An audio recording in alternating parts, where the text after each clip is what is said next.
Ça dit quoi les gars, c'est Céline et t'as 5 secondes pour trouver le personnage avec ses petits dessins dans One Punch Man à partir de maintenant.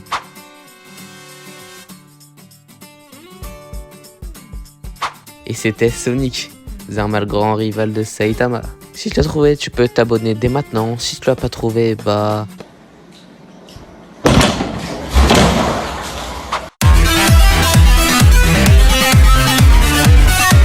Bonjour à tous, c'est Céline, et aujourd'hui je vais faire la carte Nîmes du mec qui fait semblant de jouer au super-héros, j'ai nommé Saitama. Si vous avez vu la vidéo sur la carte Nîmes de Saitama d'ailleurs, allez la voir si vous l'avez pas vue. Et bah là c'est sa carte Nîmes quand il est en mode sérieux, vénère. C'est quoi une carte Nîmes? C'est une carte FIFA, mais à la place des joueurs de foot, et bah c'est les personnages de manga, et je les évalue sur 99 en fonction de ces critères qui sont la technique, la vitesse, la force, la stratégie, c'est-à-dire l'intelligence, les atouts en mode, les capacités et la prestance. Pour commencer, en technique, la série sérieuse de Saitama consiste en des techniques dans lesquelles il met de l'effort pour attaquer. Alors qu'il frappe normalement sans aucun effort, quand Saitama devient sérieux dans un combat, ces techniques deviennent extrêmement puissantes. Par exemple, le coup de poing sérieux. Saitama jette un coup de poing extrêmement puissant sur son adversaire. L'ampleur de cette attaque est inconnue car elle n'a jamais été directement touchée par un adversaire.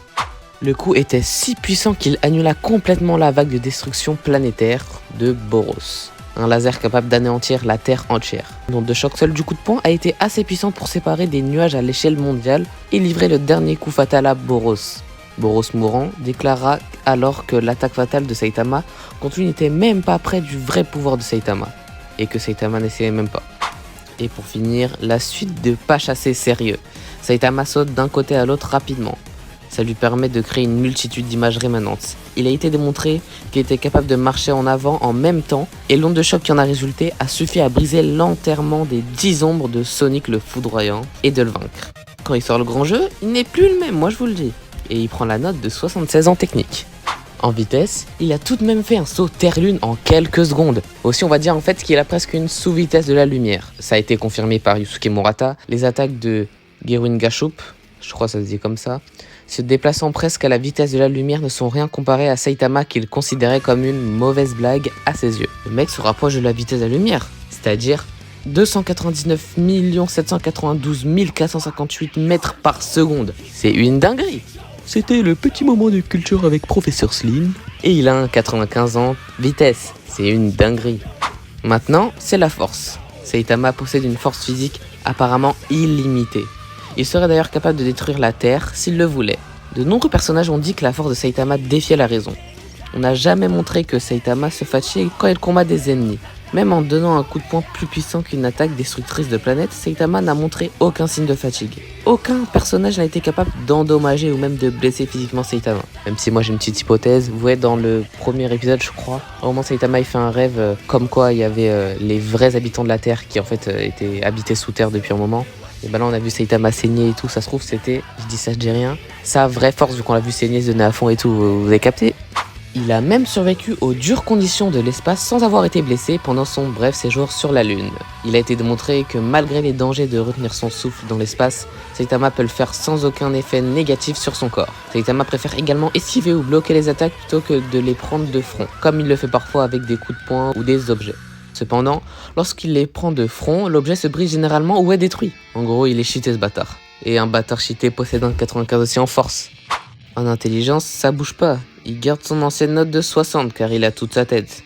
En atout, bah il est juste plus fort et plus rapide. Il a pas d'arme spéciale quoi, donc il a un 92. Et en prestance, bah vu qu'il est sérieux, il prend les choses plus au sérieux, ce qui lui donne une note de 74 en prestance. Pour plus d'informations, allez voir ma vidéo sur la carte Nîmes de Saitama. Bah ouais mon gars, comme les promos au supermarché. D'ailleurs, en fait pourquoi tu me parles? Ça se trouve il y a des promos au supermarché là. T'inquiète monsieur le chauffe-capé, je suis là moi. Pour finir cette vidéo, voici la carte Nîmes de Saitama en mode sérieux. Pour la note, j'ai procédé à un calcul secret que je ne dirai pas et donc il a une note de 86 de général. En dessous de ta note, il y a son type, c'est-à-dire si c'est un héros ou un méchant. Donc ici, c'est clairement un héros qui en a marre d'être trop fort. Encore en dessous, il y a sa nationalité qui est la ville Z et encore en dessous son club qui est l'association des héros.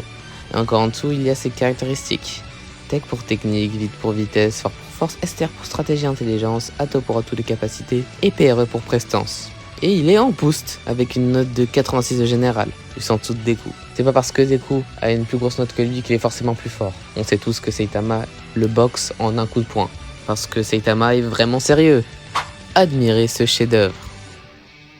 Bon bah du coup c'est la fin de la vidéo. Si vous avez aimé, vous pouvez mettre un like, vous abonner. Dites-moi en commentaire à quel âge Saitama est devenu chauve. Un 10, c'est entre 0 et 100 ans. Et donc on se retrouve dans une prochaine vidéo. Bye. とか精神論的なのとかこじつけでもいい。ああダメだ筋トレしか浮かばねえ。でもそれじゃジェヌス納得しねえしそもそもサイボーグだ。くそー